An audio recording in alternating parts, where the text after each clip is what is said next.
Welcome everyone to another Warcry card pack. Today it's Blades of Khorne Demons.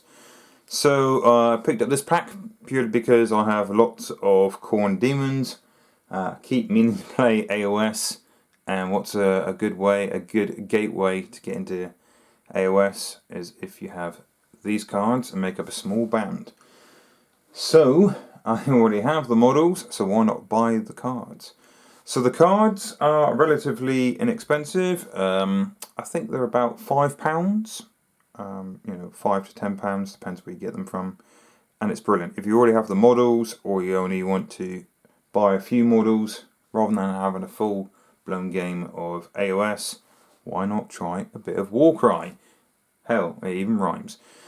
So I'll cut the pack open very carefully, off camera, and then we'll get to see the juicy bits inside. So I cut the pack very carefully. This is where you find out I've cut like an inch off of the cards. That's fine, that's pretty careful. So inside each pack, it's pretty much the same, all the packs. You get your list of models, what you can use, your actual fighter types, and you have it in several different languages. Sadly, I only speak English, so I'll be throwing those cards away. But it's great that Games Workshop have loads and loads of different languages, and they're really supporting this game. And on the back of the fighter types, you have the abilities. So if you roll a double, you can access those abilities. If you are a Blades of Khorne demon and you have these symbols, or anybody can use that one there. Whereas if you have a triple, you could access either these two or the rest of them. You can waste your triple effectively and use the doubles. Only if you have these symbols. And obviously the quad, you guessed it, you can have access to this one if you have that symbol as well. So the quad should be the most powerful one. It's quite a low chance of getting 4 dice the same. So access the quad, you have Burning Roar, pick a visible enemy fighter within 8 inches of this fighter. Roll a dice equal to the number of the value of this ability. For each 2+, allocate 2 points of damage to that fighter. Which means if you have your 4 dice are 4 6s, for example, you have on a 2 or more, allocate 2 points of damage to that fighter. Which is pretty cool. So you can add 2, 4, 6. That's 6 points of damage to that fighter. I believe that's how it works. So for example, if it was a 4, it would be 2, 4. So it'd be 4 points of damage to that fighter. I presume. If I'm reading that wrong, please tell me. Give an example of a double. Hungry for flesh. A fighter with this ability only if there's a fighter can use this ability only if there's an visible enemy fighter within 6 inches of him. This fighter makes a bonus action and must finish closer to the nearest visible enemy fighter and start of that move action. It's pretty cool, an extra move, but you got to get closer to the nearest visible enemy model, which is totally fine. That's what they're all about. They don't have a lot of range. Khorne demons, they just run in and smack stuff lots and lots of times. I like the models. Basically, that's why I picked them up a few years ago. To add maybe to my 40k world eaters at some stage. On a triple, let's pick Locus of Fury. So here we have a Locus of Fury. A fighter can use this ability only if an enemy fighter has been taken down by an attack made by them in this activation. Until the end of the battle round, add 1 to the attack's characteristics of attacks actions that have range characteristic of 3 or less made by visible friendly fighters while within 6 inches of this fighter. That's pretty cool. So add 1 to the attack's characteristic. That's pretty cool. Okay, so get extra attack. Pretty nice. Could make the difference, I suppose. So yeah, obviously the higher, generally the better, because a quad is quite hard to achieve. Right, so that's the abilities. Next we get to the cards themselves. So we have here a Blood Crusher, but it's a champion, obviously, because it's 240 points. So movement 6, you would have thought it would be a bit faster riding on a Blood Crusher, because they're a massive Khorne Rhino, I guess. But hey ho, 6 inches isn't bad. 35 health, which is pretty insane to chew through all of that. Range 1, 5 attacks. Strength is 4, and it does 2 damage normally, or 5 damage on a critical, which is pretty cool. Pretty cool. Toughness 4 in itself, which is fairly standard. You would have thought it would be a little bit higher toughness, maybe, riding on a giant demon rhino, but hey ho, beggars can't be choosers. So this is a normal, if you can call a demon rhino normal, Blood Crusher. So blood letter right on the back of these things. Have 30 health normally, which I think is pretty decent. Toughness 4, strength 4, 4 attacks. So 1 less attack than the leader, 1 less on the critical, and 5 less on the wounds. I think that's pretty good.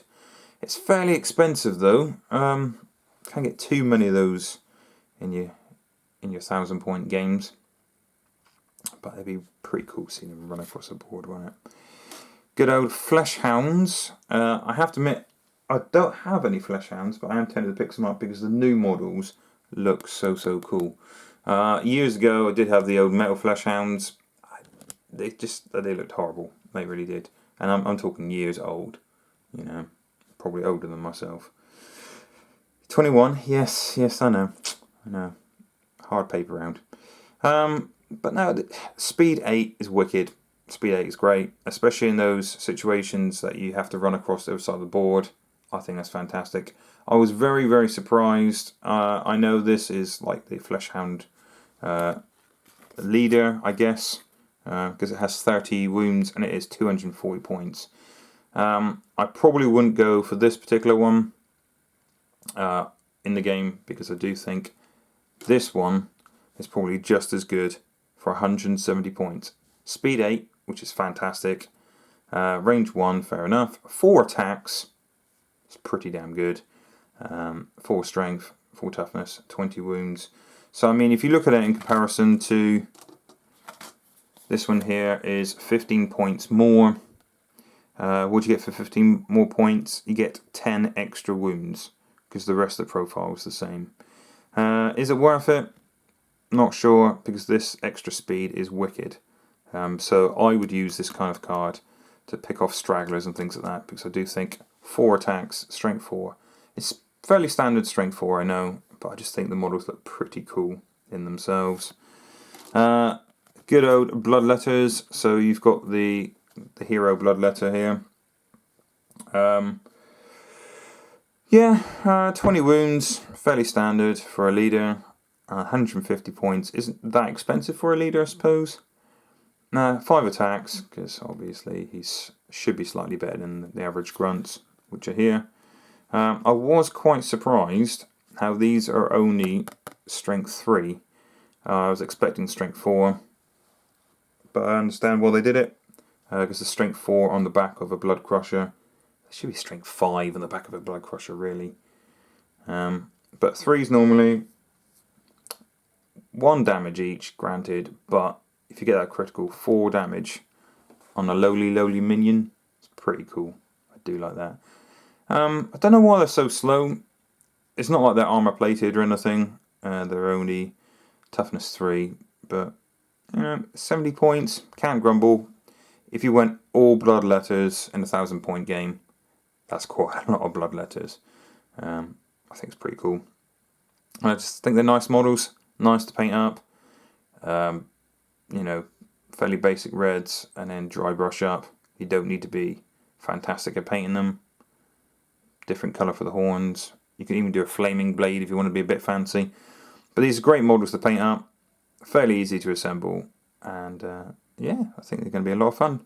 So hopefully we might see some Warcry and a few battle reports on this channel once COVID lockdowns all done and dusted.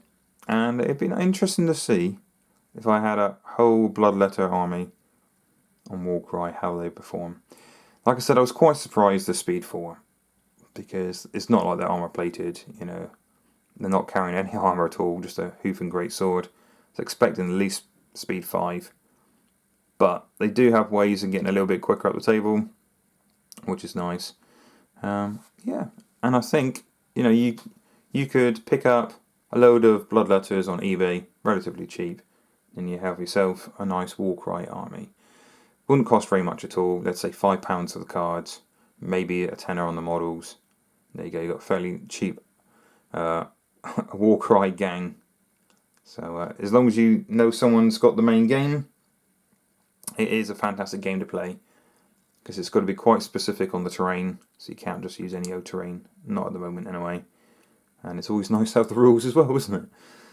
So yeah, Warcry is a cracking game, it really is. It's a lot of fun, and you never know what mission you're going to have, so you don't know if you're going to need a lot of speed.